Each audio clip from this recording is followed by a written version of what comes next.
प्रस्तुत हैं विधानमंडल समाचार। पहले समाचार विधानसभा से। प्रदेश की योगी आदित्यनाथ सरकार ने आज अपना पहला पेपरलेस बजट पेश किया। प्रदेश के वित्त मंत्री सुरेश कुमार खन्ना ने योगी सरकार के पांचवां और अंतिम बजट पेश किया।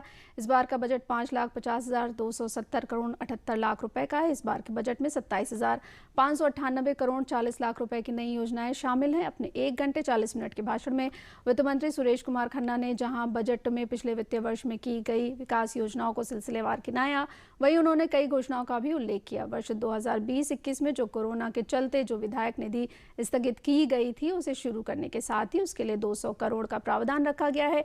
इसी के साथ सरकार ने उन प्रतिभावान लोगों को जो सम्मान और पुरस्कार से वंचित रहे, ऐसे 5 लोगों को यूपी गौरव सम्मान से सम्मानित करने का निर्णय लिया है।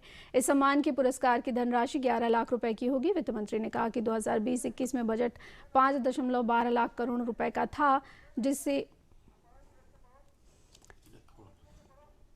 विधानसभा में राज्यपाल के अभिभाषण पर जारी चर्चा में विपक्ष के उठाए गए सवालों का जवाब देते हुए मुख्यमंत्री योगी आदित्यनाथ ने कहा कि उत्तर प्रदेश में किसी को भी कानून के साथ खिलवाड़ नहीं करने दिया जाएगा। राज्य सरकार अपराधियों के खिलाफ अपना अभियान जारी रखेगी। उन्होंने सिलसिलेवार अपराधियों के खिलाफ कार्रवाई का आंकड़ा पेश करते हुए इसमें कमी होने की बात बताई। उन्होंने कहा कि कांग्रेस बताए कि आखिर एक माफिया को वो पंजाब में संरक्षण क्यों दे रही है।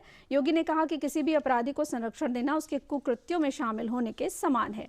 उन्होंने कहा कि महत्वपूर्ण प्रतिष्ठानों और वीवीआईपी की सुरक्षा के लिए एक प्रदेश में अलग फोर्स का गठन किया गया है। साथ ही मिशन शक्ति अभियान प्रारंभ किया गया है, जिसके पास महिलाओं और बालिकाओं की सुरक्षा का जिम्मा है। उन्नाव की घटना का जिक्र करते हुए मुख्यमंत्री ने कहा कि कुछ निजी स्वार्थी तत्वों ने मामले को मोड़ने का प्रयास किया। हर मामले में राजनीति करने से अपराधियों को बढ़ावा मिलता है। बहन बेटियों के सम्मान के साथ राजनीति करना शर्मनाक है।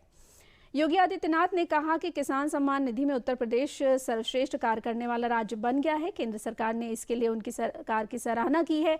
मुख्यमंत्री ने कहा कि पहले एमएसपी की घोषणा होती थी पर किसानों को ये मिलती नहीं थी, पर मोदी सरकार आने के बाद किसानों को इसका लाभ मिला है। विपक्ष केवल किसानों को गुमराह करने का काम कर रहा है।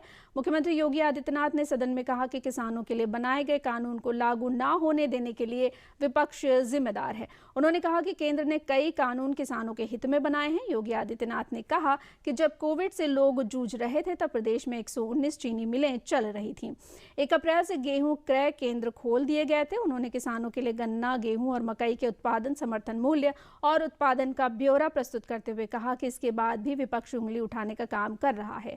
प्रदेश में आज तक एक भी मंडी बंद नहीं हुई। उन्होंने कहा कि स्वास्थ्य के क्षेत्र में भी यूपी ऊंचाइयां छूने का काम कर रहा है। जापानी इंसेफेलाइटिस पूर्वांचल के मामले में एक बड़ी चुनौती थी, जिसे खत्म किया गया है। स्वच्छ भारत मिशन में उत्तर प्रदेश सर्वश्रेष्ठ राज्य बन चुका है। आवास उपलब्ध कराने के मामले में लगातार यूपी बढ़ रहा है। मुख्यमंत्री योगी आदित्यनाथ ने कहा कि जिस समय कोरोना आया उस समय ना तो वेंटिलेटर थे और ना ही आइसोलेशन बेड आदि थे।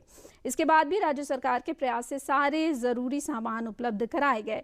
उन्होंने कहा कि पलायन का संकट बहुत बड़ा था, लेकिन यूपी पहला राज्य था जिसने मजदूर और कमजोर वर्ग के लोगों को उनके घर पहुंचाने का काम किया।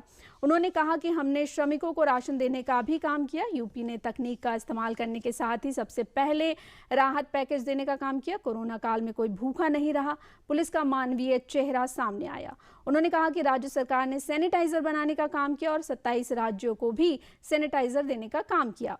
प्रदेश में अब तक 15 लाख लोगों को वैक्सीनेशन का काम हो चुका है। नेता सदन ने कहा कि कांग्रेस किस तरह की बातें कर रही है, यह उसकी विभाजनकारी मानसिकता का परिचायक है। योगी ने कहा कि कांग्रेस देश की छवि को खराब करने तथा देश को अपमानित करने का काम कर रही है। इसके पहले भी वो सेना को अपमानित करने का काम कर चुकी है। इसी मानसिकता ने राष्ट्रीय सुरक्षा के सामने संकट खड़ा करने का काम किया। उन्होंने कहा कि राज्य सरकार ने अयोध्या में दीपोत्सव का कार्यक्रम किया। प्रयागराज में माघ मेले में सारी व्यवस्थाएं हो रही हैं। विपक्षी दलों को घेरते हुए योगी आदित्यनाथ ने कहा कि मथुरा, वृंदावन, बरसाना अपने प्राचीन विरासत को आगे बढ़ाने का काम कर रहे हैं। ये भारत की सांस्कृतिक विरासत और पूर्वजों की समृद्ध परंपरा है। नेता सदन ने कहा कि लोकतंत्र में सबसे बड़ी ताकत संवाद है, जो बने रहना चाहिए। यही इसकी सबसे बड़ी खूबसूरती है। राज्यपाल का अभिभाषण सरकार का दस्तावेज होता है। उन्होंने कहा कि राज्यपाल संवैधानिक प्रतीक और प्रमुख है, जिसका सम्मान होना चाहिए, लेकिन इस मामले में हम लोग अक्सर चूक जाते हैं। इससे पहले विधानसभा में मंत्री महेंद्र सिंह द्वारा कांग्रेस अध्यक्ष पर की गई टिप्पणी को लेकर कांग्रेस और भाजपा सदस्यों के बीच तीखी नोकझोंक हुई। कांग्रेस के सदस्य वेल में आकर हंगामा करने लगे। विधानसभा अध्यक्ष हृदय नारायण दीक्षित के बार बार कहने पर भी कांग्रेस सदस्य अपने आसन पर नहीं लौटे। बाद में पीठ के आश्वासन के बाद कांग्रेस सदस्य शांत हो गए। नेता प्रतिपक्ष राम गोविंद चौधरी ने कहा कि तत्कालीन समाजवादी पार्टी की अखिलेश सरकार ने बुंदेलखंड में झीलों और तालाबों को गहरा किया और उसमें जो पानी आया उसी से आज तक बुंदेलखंड में काम हो रहा है। उन्होंने दावा किया कि तत्कालीन सपा की अखिलेश सरकार ने बुंदेलखंड में सबसे बड़ा सोलर पावर का प्लांट लगाया है। वहां के लोगों को निःशुल्क चावल, दाल, आटा, घी, शक्कर का वितरण भी उस दौरान किया गया था। और अब समाचार विधान परिषद से। विधान परिषद में आज समाजवादी पार्टी के सदस्यों के हंगामे के कारण सदन की कार्रवाई पूरे दिन बाधित रही। सभापति कुंवर मानवेंद्र सिंह को सभा सदस्यों के लगातार वेल में बैठे रहने के कारण कार्रवाई को कई चरण में 5 घंटे 50 मिनट तक स्थगित करना पड़ा। सदन की कार्रवाई पूर्वाह्न 11 बजे जैसे ही शुरू हुई, समाजवादी पार्टी के अधिकांश सदस्य वेल में आकर नारेबाजी करने लगे। हंगामे के बीच ही मंगलवार को सदन में हुए हंगामे और सपा सदस्यों के वेल में आने के मामले पर सभापति ने अपनी व्यवस्था देते हुए कहा कि 23 फरवरी 2021 को कार्य परामर्शदात्री समिति की बैठक के बाद सदन की कार्रवाई 4:30 बजे शुरू हुई। कार्य परामर्शदात्री समिति में जो निर्णय लिए गए थे उनके विरुद्ध उदयवीर सिंह ने सदन की कार्रवाई में व्यवधान डाला। मेरे द्वारा सदन को व्यवस्थित करने का प्रयास किया गया और उनको बैठने के निर्देश दिए गए, लेकिन वे लगातार तेज आवाज में अपनी बात को कहते रहे। उन्होंने कहा कि उत्तर प्रदेश प्रक्रिया एवं कार्य संचालन नियमावली 1956 के नियम 40 के अनुसार सभापति को यह अधिकार प्राप्त है कि वो किसी भी सदस्य को भाषण बंद करने का निर्देश दे सकता है। सभापति ने कहा कि जब विधेयक प्रमुख सचिव विधान परिषद द्वारा टेबल किए गए थे तो उनको पारित करते समय सपा के 7 सदस्यों उदयवीर सिंह, संजय लाठर, राजपाल कश्यप, आनंद भदौरिया, सुनील सिंह साजन, संतोष यादव सनी और राजेश यादव ने नारे लगाए, जो पीठ की मर्यादा के विरुद्ध है। ये किसी भी तरह औचित्यपूर्ण नहीं है, जबकि नियमावली के मुताबिक उठाए व्यवस्था के प्रश्नों का निर्णय करने का अधिकार सभापति को है और उनका निर्णय अंतिम होता है। सभापति ने कहा कि सपा के ये सभी सदस्य मंगलवार को सदन में वेल में आ गए तथा सदन की कार्रवाई को नियम विरुद्ध तरीके से बाधित करने का प्रयास किया। ऐसी दशा में इन सभी सदस्यगणों को आदेश दिया जाता है कि वे भविष्य में सदन की मर्यादा का सम्मान करें। वे लोकतांत्रिक तरीके से अपना विरोध व्यक्त कर सकते हैं, परंतु पीठ के लिए अपमानजनक शब्दों का प्रयोग उचित नहीं है। सदस्यों को कठोर चेतावनी दी जाती है कि वे भविष्य में सदन में लोकतांत्रिक तरीके से अपना विरोध तो व्यक्त कर सकते हैं, परंतु सदन में अपने मर्यादित आचरण से पीठ की मर्यादा बनाए रखें। सभापति जब व्यवस्था दे रहे थे उसी समय शिक्षक दल, कांग्रेस, बसपा और निर्दल समूह के सदस्य अपनी सीटों पर खड़े होकर सपा सदस्यों के विरोध का समर्थन कर रहे थे। वेल में बैठे सपा सदस्यों का आरोप था कि उत्तर प्रदेश शिक्षा सेवा अधिकरण विधेयक का पारित होना नियमों के विरुद्ध है। हंगामे के कारण सभापति ने 11:04 पर कार्रवाई को आधे घंटे के लिए स्थगित कर दिया।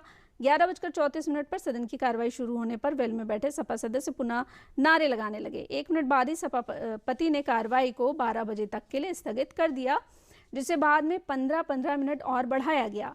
12:30 बजे सभापति ने कार्रवाई फिर शुरू की, पर सपा सदस्य वेल में ही थे और नारेबाजी करते रहे।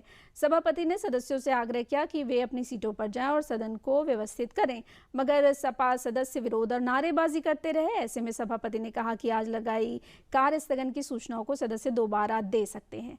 इसके बाद 1:02 पर सभापति ने फिर से कार्रवाई को अपराह्न 3 बजे तक के लिए स्थगित कर दिया। 3 बजे सदन की बैठक पुनः शुरू हुई। सपा सदस्य वेल में ही रहे और नारेबाजी करते रहे।